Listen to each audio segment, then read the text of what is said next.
Surabaya Mengaji. Yuk, dukung dakwah Surabaya Mengaji.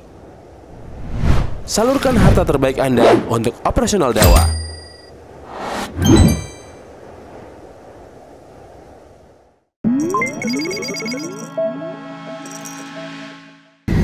Assalamualaikum warahmatullahi wabarakatuh.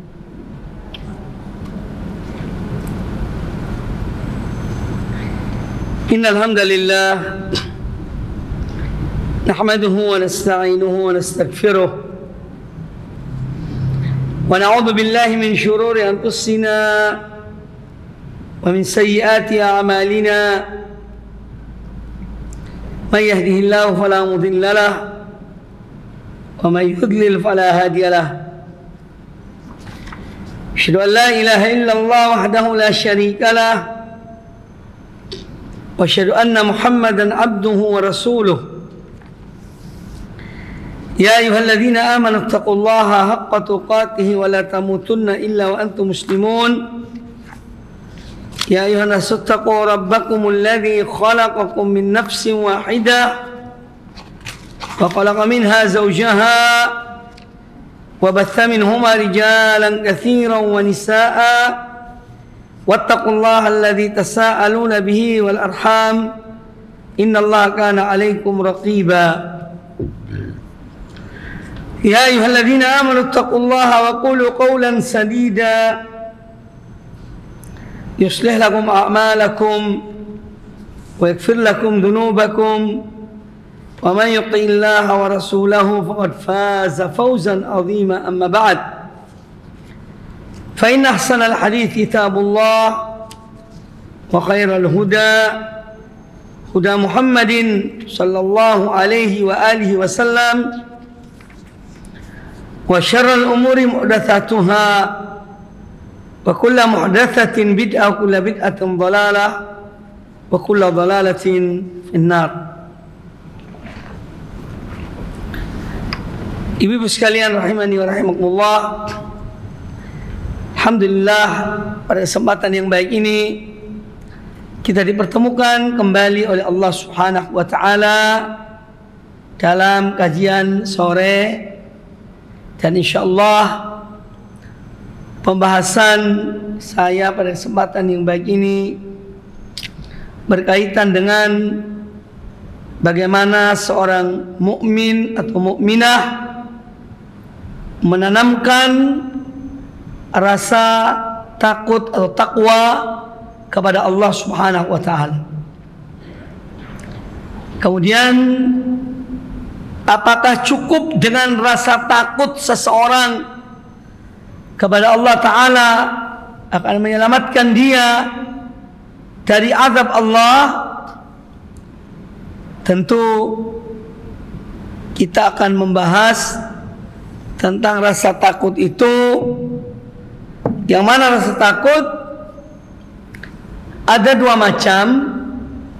Ada rasa takut yang menjadikan seorang semangat dalam beribadah kepada Allah Ta'ala.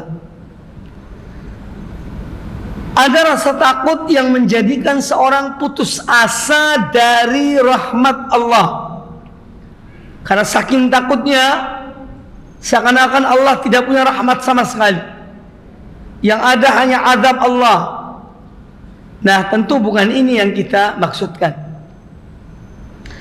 Yang kita maksudkan dengan rasa takut yang ditanamkan ke dalam diri seorang mukmin atau mukminah adalah yang bisa mendorongnya, memacunya untuk meningkatkan amal-amal ibadahnya kepada Allah Ta'ala. Ini yang dimaksud. Karena kalau hanya takut, yaitu justru menjadikan seorang apa? Putus dari rahmat Allah, menjadikan seorang putus asa, menjadikan seorang putus asa dari rahmat Allah Subhanahu wa taala. Makanya kita melihat dalam Al-Quranul Karim, Allah Azza wa Jalla ya menyebutkan satu ayat yang mana ayat ini mengandung harapan, ya, yaitu dalam surat Ar-Rahman ayat yang ke-46. Surat Ar-Rahman ayat yang ke-46. Allah Azza wa Jalla berfirman, "Waliman khafa maqama rabbih jannatan." Dan bagi orang yang dia takut pertemuannya, pertanggungjawabannya terhadap Tuhannya, maka bagi dia ada 2 surga. Jadi orang yang takut akan pertemuannya dengan Allah, dia mendapatkan 2 surga, jannatan. Nah, tentu makna yang dikandung oleh ayat ini bahwa rasa takut yang ada pada orang ini mendorong dia untuk meningkatkan amal ibadahnya kepada Allah Ta'ala, menjadikan dia semangat, giat, taat dalam mengerjakan kewajiban-kewajiban yang Allah wajibkan kepadanya, dan menjadikan dia juga semangat ya untuk meninggalkan apa-apa yang dilarang oleh Allah Ta'ala, sehingga dia diberikan balasan oleh Allah Ta'ala 2 surga. Jadi orang yang takut di dunia ini kepada Allah, takut akan hari kiamat, yaumul hisab, ya, ini akan mendorong dia untuk beribadah pada Allah Ta'ala, meningkatkan amalnya kepada Allah Subhanahu wa Ta'ala, yang mana dengan amal ibadah yang dilakukannya itu menjadi sebab dia mendapatkan surga Allah Subhanahu wa Ta'ala. Di dalam Al-Quranul Karim banyak ayat-ayat Al-Quran yang menyuruh kita untuk takut pada Allah. Ya, di dalam surat Ali Imran ayat yang ke-28 Allah Ta'ala berfirman, "Wa yuhadzirukumullahu nafsah." Dan Allah mengingatkan kepada kamu sekalian agar kamu takut, kamu waspada terhadap Allah. Jadi Allah selalu ingatkan. Oleh karena itu banyak ayat-ayat Al-Quranul Karim yang memerintahkan untuk bertakwa. Ya ayyuhalladzina amanu, wahai orang-orang beriman, ittaqullah, bertakwalah kamu kepada Allah. Nah, perintah untuk bertakwa kepada Allah ini apa artinya? Yaitu perintah untuk melaksanakan perintah-perintah Allah dan menjauhkan atau menjauhi larangan-larangan Allah Subhanahu wa Ta'ala. Jadi kata takwa itu mengandung 2 makna ini, 2 makna, 2 misi. Ketika seorang mengatakan takutlah kamu kepada Allah, artinya dengan dia melaksanakan apa yang Allah wajibkan dan meninggalkan apa yang dilarang oleh Allah Subhanahu wa Ta'ala. Dan juga di dalam Al-Quranul Karim, ketika Allah mengingatkan hamba-hambanya untuk bertakwa kepadanya, terkadang Allah menyuruh kita untuk bertakwa kepada dirinya. Contohnya adalah dalam banyak ayat. Ya ayyuhalladzina amanu ittaqullah Wahai orang-orang yang beriman, bertakwalah kamu kepada Allah. Jadi takut kepada Allah. Ya. Fala takhafuhum wa khafuni. Maka janganlah kalian takut pada mereka, akan tetapi takutlah kepada aku. Ya. Jadi Allah menyuruh kita untuk takut kepada dirinya. Terkadang Allah juga ketika mengingatkan manusia agar bertakwa pada Allah, yaitu Allah menisbahkan takut itu kepada hari terjadinya azab Allah. Apa contohnya? Contohnya firman Allah Ta'ala, wattaqu yawman turja'una fihi ilallah. Takutlah kalian pada satu hari, ya, yang mana kalian akan dikembalikan kepada Allah. Jadi di sini ada perintah untuk takut pada Allah Ta'ala, tetapi yang disebutkan di sini adalah hari. Takutlah kamu pada suatu hari, karena di hari itu akan terjadi azab Allah, di hari kiamat. Kemudian terkadang Allah juga menyuruh kita atau menyebut atau memerintahkan kita untuk takwa kepadanya, takut kepadanya dengan menyebut tempat azabnya manusia. Contohnya adalah firman Allah Ta'ala, wattaqun nara allati waquduhan nas wal hijarah, dan takutlah kalian kepada api neraka yang mana bahan bakarnya adalah manusia dan batu. Jadi Allah Subhanahu wa taala dalam Al-Qur'anul Karim ketika menggiring hambanya, menyeru hamba-hambanya untuk bertakwa kepadanya, terkadang Allah menyebut dirinya supaya takut pada dirinya. Terkadang Allah menyuruh takut kepada hari terjadinya azab itu. Ya,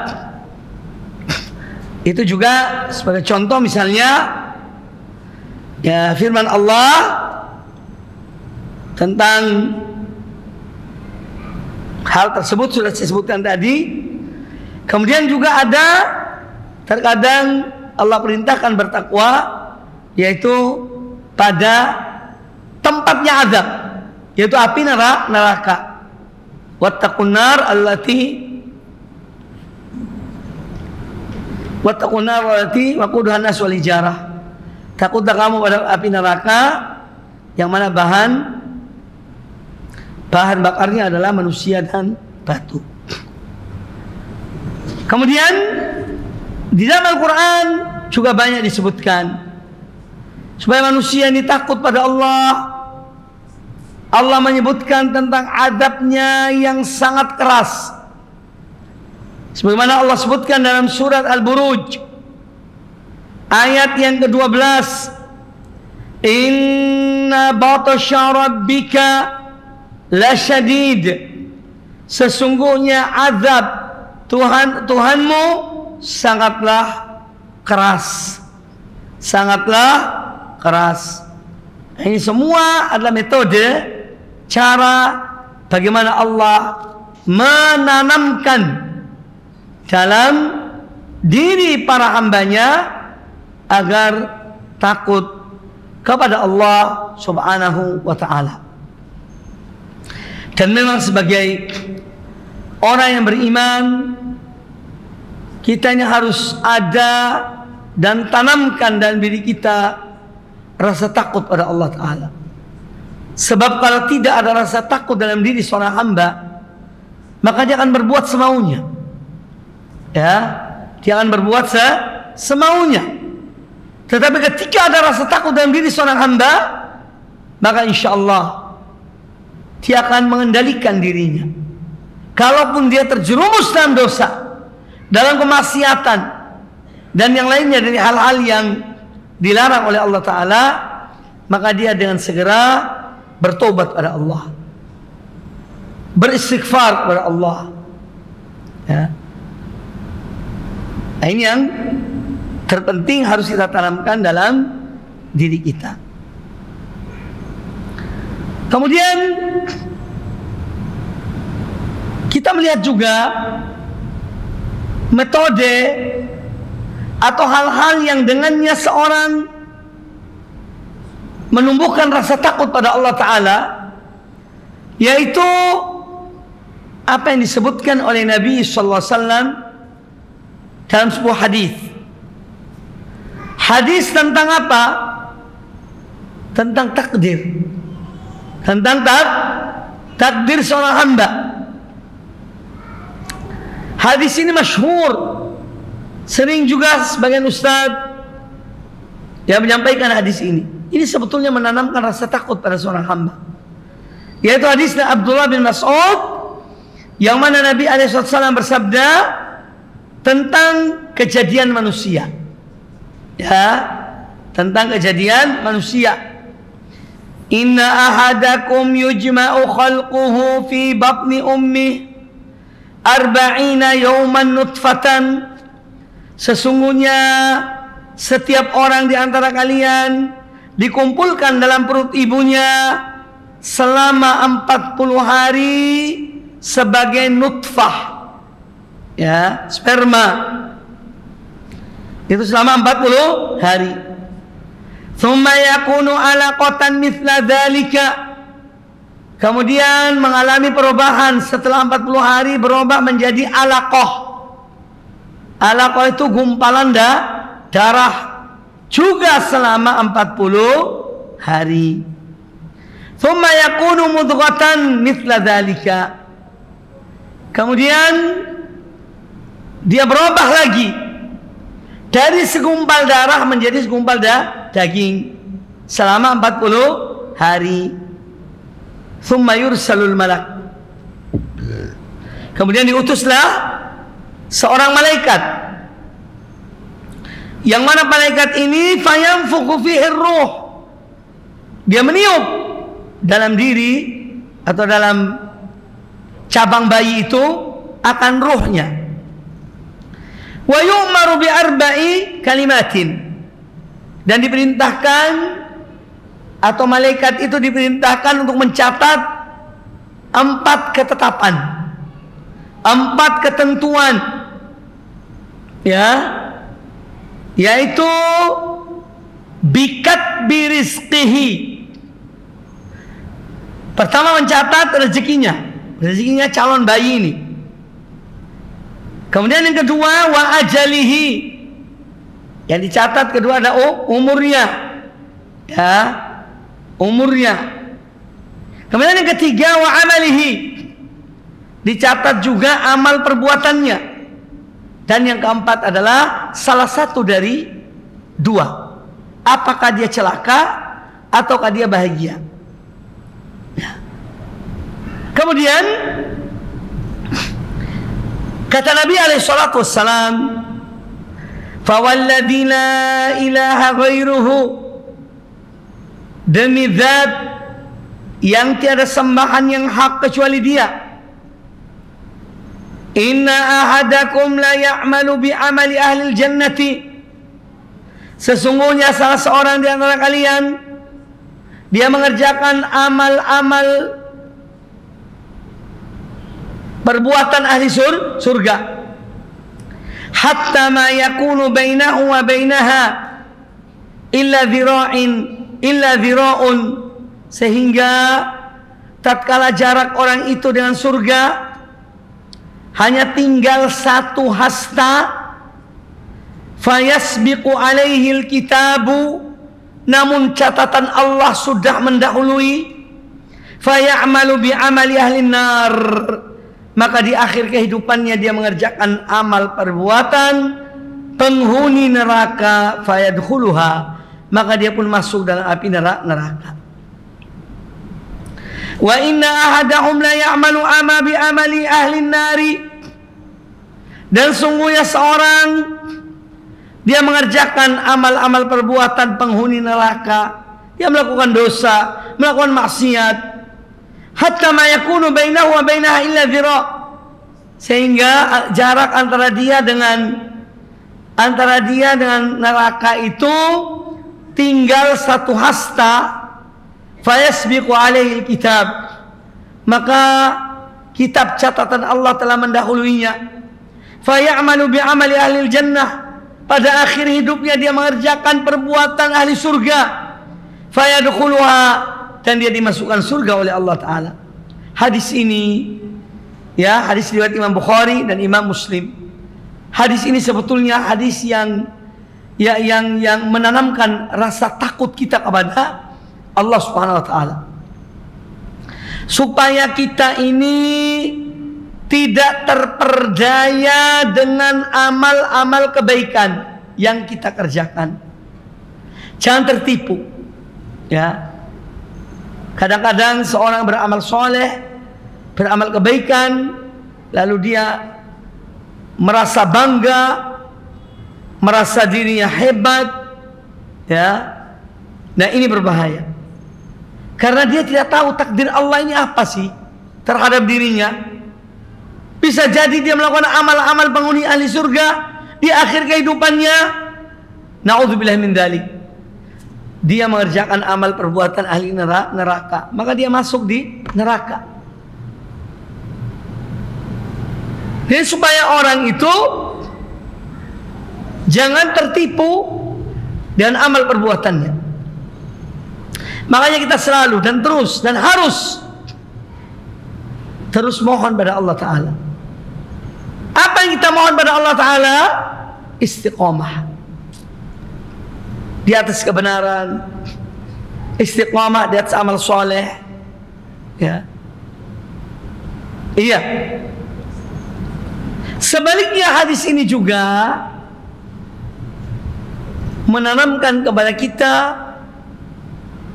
harapan agar kita tidak boleh putus asa dari rahmat Allah.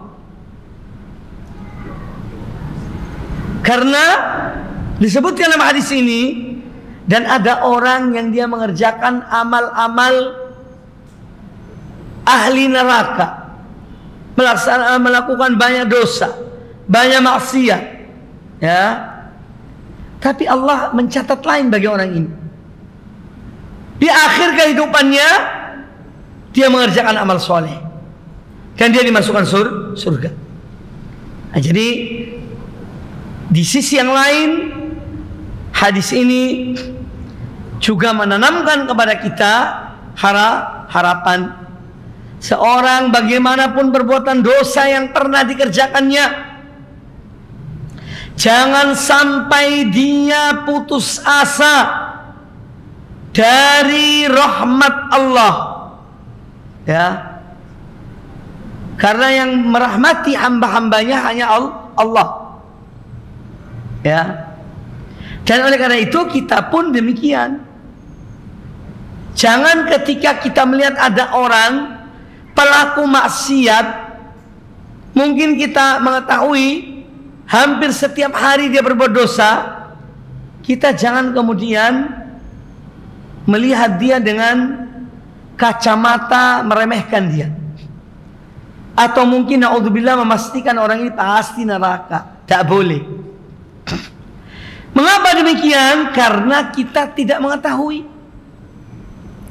Bisa jadi di akhir hidupnya dia bertobat, dia minta ampun pada Allah, dia mengerjakan amal soleh, dan dia mati dalam keadaan mengerjakan amal soleh.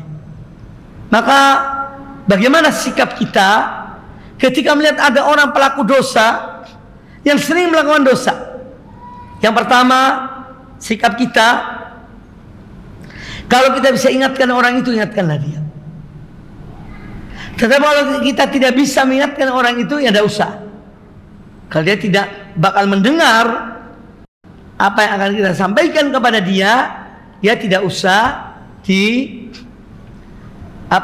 tidak usah ditegur. Cukup kita ingkari dengan hati kita, ya. Karena kita tidak bisa menasihati dia. Kita tahu bahwa dia tidak akan menerima nasihat. Kemudian sikap yang kedua, kalau kita melihat ada orang atau mendengar berita-berita si fulan, orangnya waduh berat, tiap hari maksiat misalnya. Yang kedua sikap kita adalah kita berlindung kepada Allah dan kita memohon keselamatan kepada Allah Ta'ala. Ya, seperti Allah, aku berlindung kepada Engkau dari perbuatan dosa. Ya Allah, selamatkanlah aku dari perbuatan dosa. Jadi meminta al-afiyah, keselamatan supaya kita ya tidak terjerumus dalam perbuatan yang dilakukan oleh orang tersebut. Makanya ketika paman Rasulullah SAW, yaitu Al-Abbas bin Abdul Muttalib radhiyallahu anhu, bertanya kepada Nabi alaihissalam, ya Rasulullah, ajarkanlah pada aku doa supaya aku bisa membacanya. Kata Rasulullah SAW, wahai pamanku, salillah al-afiyah, mintalah kepada Allah al-afiyah fi dunya wal akhirah, minta pada Allah keselamatan di dunia dan di akhirat. Ya, kita tidak usah banyak bicara tentang orang yang kita dengar, fulan begini, fulan begitu, fulanah begini, fulanah begitu. Ya, jaga lisan kita, berlindung kepada Allah, minta keselamatan. Ya, jangan kita banyak mengurusi orang lain. Mari kita urusi diri kita. Kalau kita bisa nasihati orang itu, nasihati orang itu, atau doakan dia semoga mendapat petunjuk, mendapat hidayah untuk bertaubat pada Allah Ta'ala. Adapun sekedar membincangkannya, membicarakan tentangnya tanpa ada tanpa ada upaya diri kita untuk menjauhi perbuatan tersebut, maka ini perbuatan yang tercela. Jadi sikap yang kedua, kalau kita mendengar ada orang banyak berbuat maksiat, kita berlindung kepada Allah Ta'ala, jaga diri kita. Ya, tidak usah ngurusi orang lain. Ya ayyuhalladzina amanu, wahai orang-orang yang beriman, anfusakum wa ahlikum naro, pelihara dirimu dan keluargamu dari azab api neraka. Itu kata Allah Ta'ala demikian. Maka kita berdoa pada Allah, Allahumma inni as'aluka al-afiyah fid dunya wal akhirah. Ya Allah, aku mohon pada Engkau keselamatan di dunia dan di akhirat. Kemudian sikap ketiga, ya, kalau kita mendengar seperti itu, maka segera kita ini introspeksi diri kita. Ya, kita introspeksi diri, periksa diri kita tentang perbuatan kita. Ya, sudahkah kita ini beramal soleh yang banyak, meninggalkan dosa yang banyak, meninggalkan dosa, ataukah kita ini mungkin masih banyak kekurangan? Ya, jadi ini 3 sikap. Kalau kita mendengar ada orang banyak berbuat maksiat, kalau kita bisa nasihati orang itu, nasihati orang itu, dan ikhlas karena Allah, niat kita ikhlas. Tetapi tidak semua orang mendengarkan nasihat kita. Ya, kadang-kadang ketika dinasihati, orang itu mengatakan, urusi dirimu sendiri, jangan usah ngurusi orang. Ya. Nah itu berarti orang ini tidak bisa dinasihati, dia sudah diam. Ya, kalau tidak bisa menasihati orang itu. Yang kedua, kita mohon perlindungan pada Allah dari perbuatan seperti yang dilakukan oleh orang tersebut yang kita dengar tentang dia. Kemudian yang ketiga, kita muhasabatun nafs. Kita introspeksi diri kita. Ya Allah, amalku masih banyak kurangnya. Ya. Sehingga demikian kemudian kita memperbaiki diri kita. Daripada mengurusi orang lain. Jadi di antara cara untuk menanamkan rasa takut kita kepada Allah Ta'ala dengan kita membaca hadis ini. Kita ini tidak tahu akhir dari kehidupan kita. Hadis ini menakutkan. Seorang Masya Allah dilihat orang ini amalnya soleh, amalnya baik, tahu-taunya di akhir hidupnya naudzubillah melakukan amal yang buruk,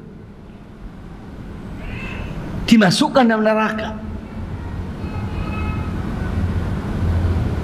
Jadi ada rasa takut dalam diri itu. Dan sebaliknya, hadis ini juga menanamkan rasa harapan seorang hamba. Ketika dia banyak berbuat dosa, banyak berbuat maksiat, dia segera kembali pada Allah, bertobat pada Allah, istighfar. Karena Allah dialah yang mengampuni dosa para hambanya. Ibu sekalian rahimani wa rahimakumullah. Kemudian apakah kita ini hanya menguatkan, menanamkan dalam diri kita rasa takut pada Allah saja? Jawabannya tidak. Tapi juga harus ada harapan dalam diri kita. Kita harus berharap kepada Allah Ta'ala. Karena kita ini hamba Allah yang membutuhkan pertolongan Allah, memerlukan ampunan Allah, memerlukan ridho Allah. Jadi tidak boleh hanya menanamkan rasa takut dalam diri kita, tapi juga disertai dengan menanamkan harapan kita kepada Allah Ta'ala. Karena Allah Maha Pengasih Penyayang.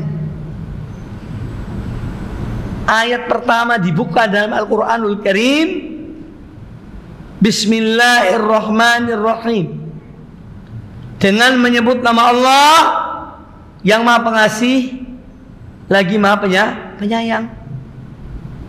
Ini menunjukkan bahwa harapan kita hanya kepada Allah.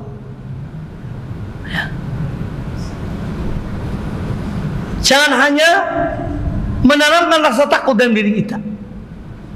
Silahkan, boleh saja, dan itu bagus, menanamkan rasa takut kepada Allah Ta'ala. Tapi sebagaimana saya katakan tadi, jangan sampai rasa takut itu membuat seorang hamba putus asa dari rahmat Allah.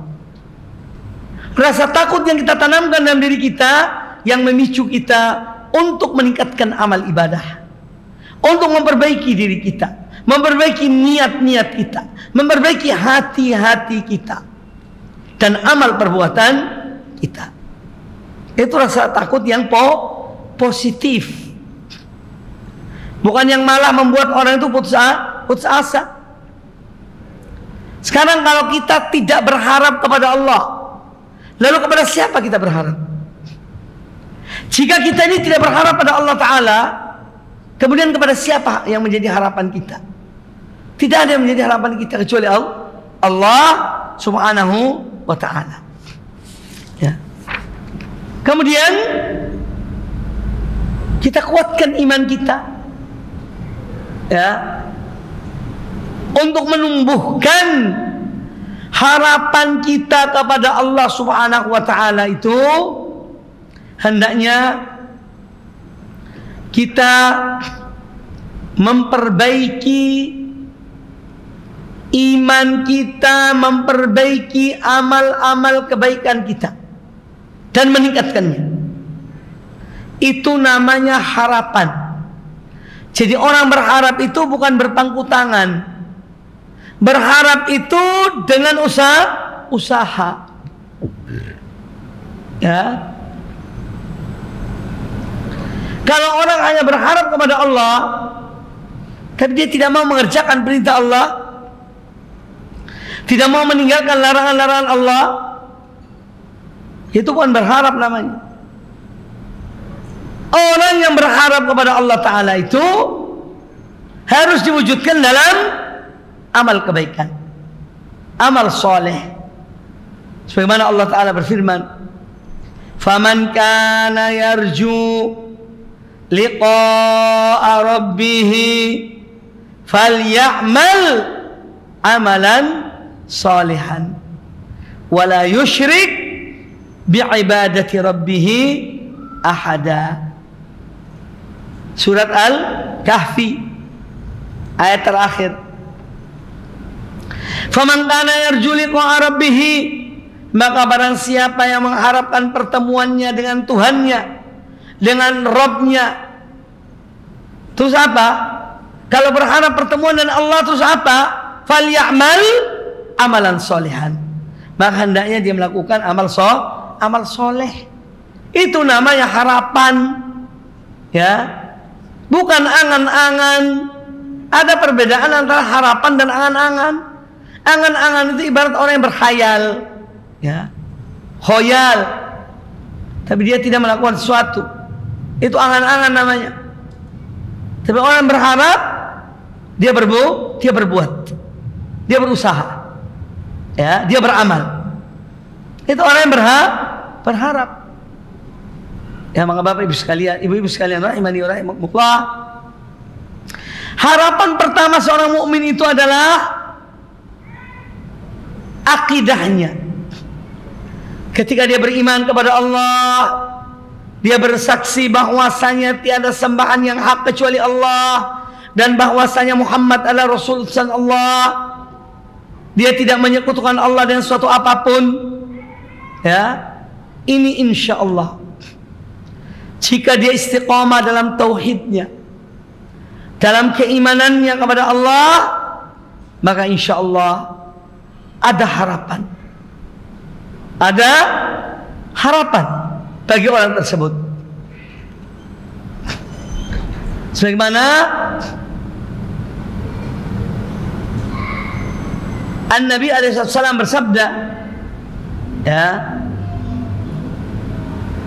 man mata la yushriku billahi syai'an dakhalal jannata. Barang siapa yang dia meninggal, di saat dia mati dan meninggal itu, dia tidak menyekutukan Allah dengan suatu apapun. Apa balasannya? Dakhalal jannah. Niscaya dia akan masuk surga. Ya.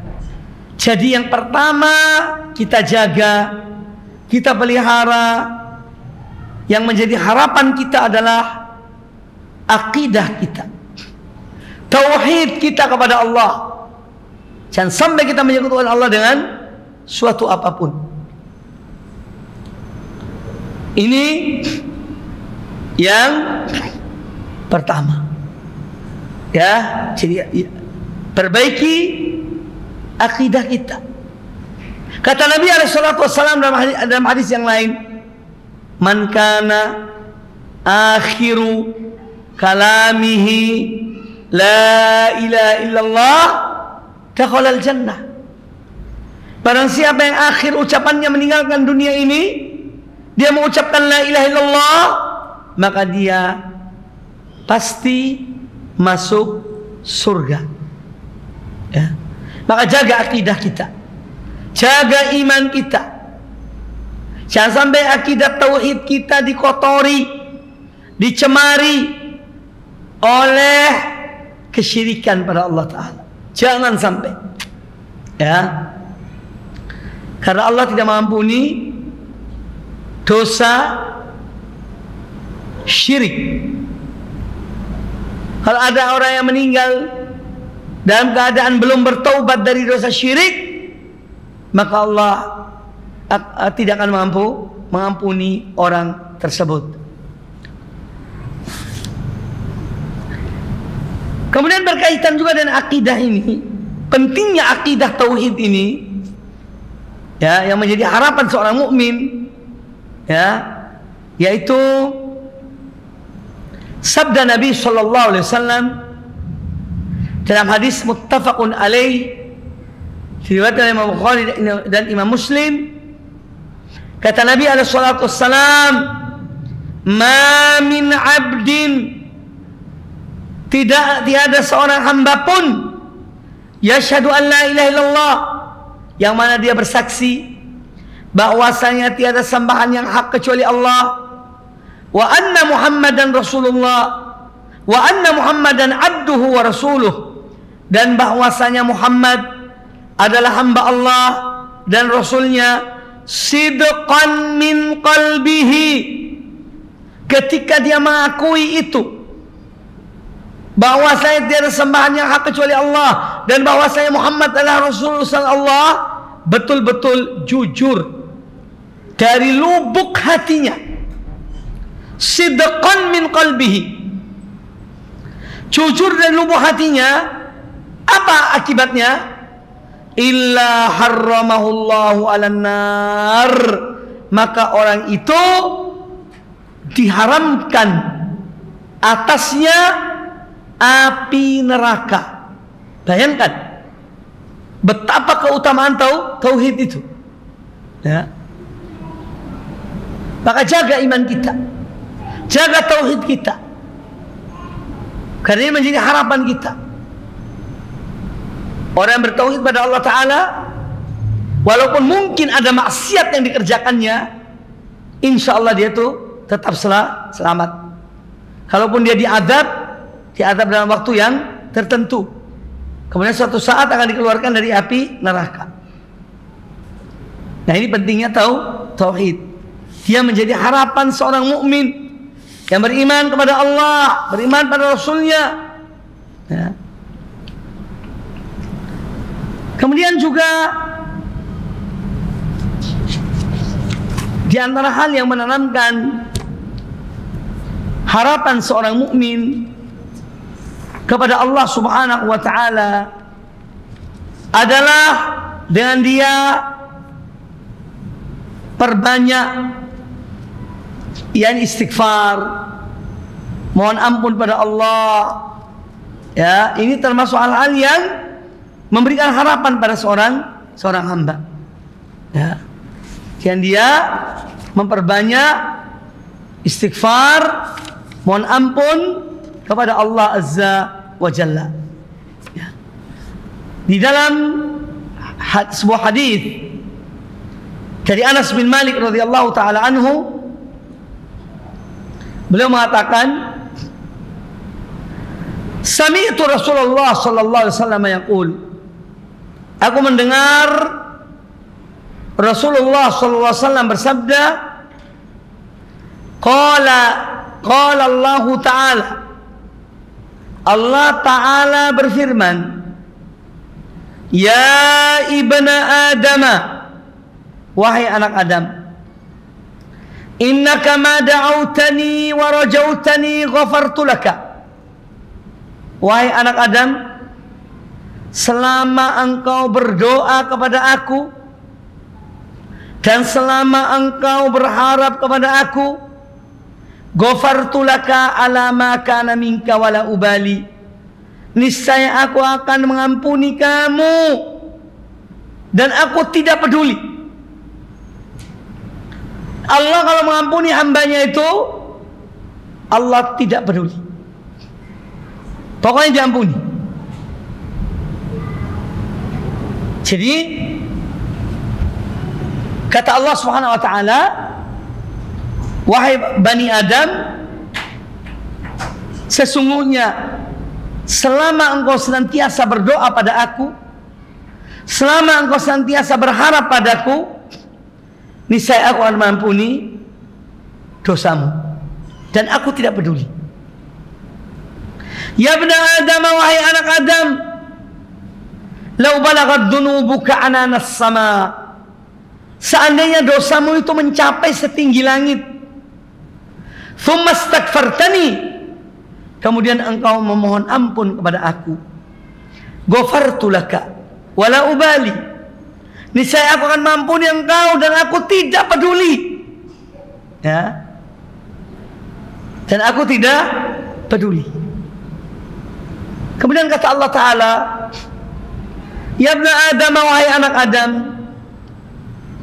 innaka lau ataitani biqurabil ardi khotoya, seandainya engkau datang menghadapku dengan membawa dosa sepenuh bumi, thumma laqitani, kemudian engkau bertemu dengan aku, la tusyriku bi syai'an, kamu tidak menyekutukan aku dengan suatu apapun, la ataituka biqurabiha magfiratan, niscaya aku akan datang membawa ampunan sepenuh bumi. Subhanallah. Ya, hadis qudsi ini luar biasa makna dan kandungannya. Ya, luar biasa. Allah menggambarkan dalam hadis ini betapa pentingnya harapan pada Allah. Ya, jadi ini sisi harapan. Kalau tadi kita bicara masalah takut, ya. Sekarang kita bicara masalah harapan. Dan hadis ini menjelaskan kepada kita tentang pentingnya berdoa. Doa terus menerus. Innaka ma da'autani, sesungguhnya engkau selama engkau berdoa pada aku, memohon pada aku, meminta pada aku, wa rajautani, dan engkau berharap padaku, ghafartu lak, aku akan mengampuni engkau. Maka hendaknya seorang mukmin, mukminah selalu dan memperbanyak doa pada Allah Ta'ala. Minta semua kebaikan, kebaikan dunia, kebaikan akhirat, kebaikan diri kita, anak keturunan kita, dan seterusnya. Sini pentingnya doa dan pentingnya harapan. Warajautani, dan selama engkau berharap pada aku, maka jangan berharap kepada selain Allah. Jangan berharap kepada selain Allah.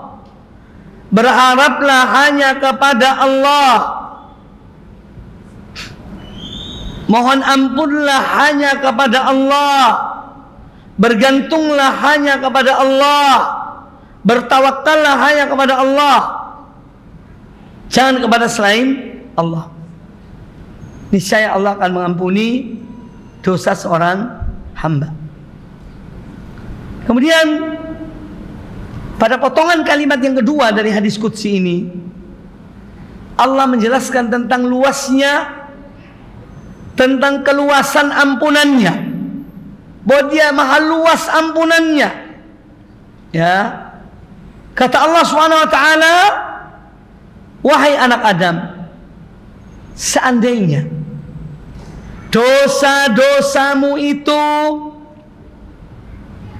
mencapai setinggi langit, artinya banyak dosanya, menumpuk sampai setinggi langit, thumma astaghfartani, kemudian engkau minta ampun kepada aku, niscaya aku akan mengampunimu. Ghafartu laka wala ubali, niscaya aku akan mengampunimu dan aku tidak peduli. Ini memberikan pelajaran kepada kita tentang pentingnya istighfar, memohon ampun kepada Allah. Maka perbanyaklah istighfar. Perbanyaklah istighfar. Istighfar itu ada beberapa macam. Ada yang panjang, ada yang pendek. Yang pendek gampang. Astagfirullah, astagfirullah, astagfirullah. Itu yang pendek. Kemudian setelah itu ada tambahan kalimat yang lain. Astagfirullah wa atubu ilaih. Ini juga termasuk gampang. Astagfirullah wa atubu ilaih. Perbanyak. Astagfirullah wa atubu ilaih. Kemudian yang agak panjang lagi. Astagfirullah alladzi la ilaha illa huwal hayyul qayyum. Astagfirullah alladzi la ilaha illa huwa al hayyul qayyum. Ini yang agak panjang. Kemudian ada lagi yang namanya apa? Sayyidul istighfar. Sayyidul istighfar, penghulunya istighfar. Dan ini dianjurkan kepada kita untuk membacanya setiap pagi dan petang. Apakah Sayyidul istighfar itu? Ya insyaallah banyak yang tahu. Allahumma anta rabbi la ilaha illa anta khalaqtani wa ana abduka wa ana ala ahdika wa wa'dika mastata'tu a'udzu bika min syarri ma sana'tu abu'u laka bi ni'matika alayya wa abu'u bi dhanbi faghfirli fa innahu la yaghfiru dhunuba illa ant. Fa innahu la yaghfiru dhunuba illa anta. Ini namanya Sayyidul istighfar. Ya. Kita dianjurkan banyak membacanya, ya khususnya sebagai zikir pagi dan petang. Kalau mungkin ada yang bertanya, Ustaz, boleh enggak saya membaca Sayyidul istighfar di saat sujud? Boleh. Ya. Itu sebagai doa. Dan kita diminta apa? Diperintahkan, dianjurkan untuk apa? Memperbanyak doa di saat sujud. Maka ketika sujud boleh seorang membaca Allahumma anta rabbi la ilaha illa anta khalaqtani wa ana abduka wa ana ala ahdika wa wa'dika mastata'tu a'udzu bika min syarri ma sana'tu abu'u laka bi ni'matika alayya wa abu'u bi dhanbi faghfirli fa innahu la yaghfiru dhunub illa anta. Ibu sekalian rahimani wa rahimakumullah. Ya. Allah Subhanahu wa taala